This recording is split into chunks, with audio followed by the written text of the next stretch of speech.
बैठ, मैं चले जाऊंगा। अच्छा चाचा जी। अच्छा बेटा, खुदा हाफिज।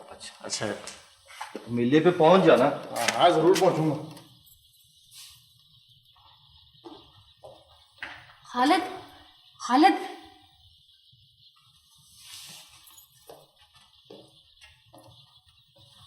क्या बात है? इधर आ।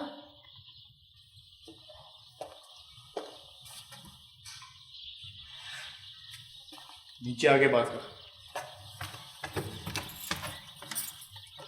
हमारे घर पुलिस आई बैठी है। बड़ी मुश्किल से छत के रास्ते से आई हूँ। अकेले ना जाना, और अभी कुछ अर्से तक गांव भी नहीं आना। मेरे भाइयों के इरादे अच्छे नहीं हैं। इस हमदर्दी का शुक्रिया।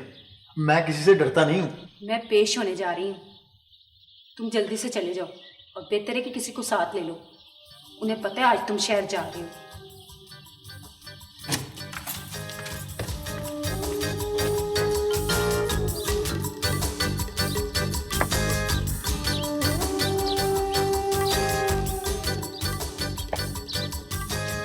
चाचा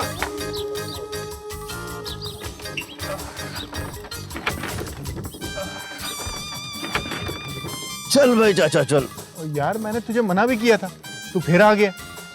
और मुझे एक बहुत जरूरी काम है, स्टेशन पे जाना है। जरूरी काम?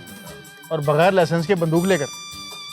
बंदूक जो है वो लाइसेंस के बगैर भी चलती है। कहे तो मैं चला कर दिखाऊं? पागल हुआ है? गांव में पुलिस आई हुई है और तू बंदूक चलाएगा? नीचे कर। अच्छा भैया चल चाचा, तू तो चल, देर हो गई।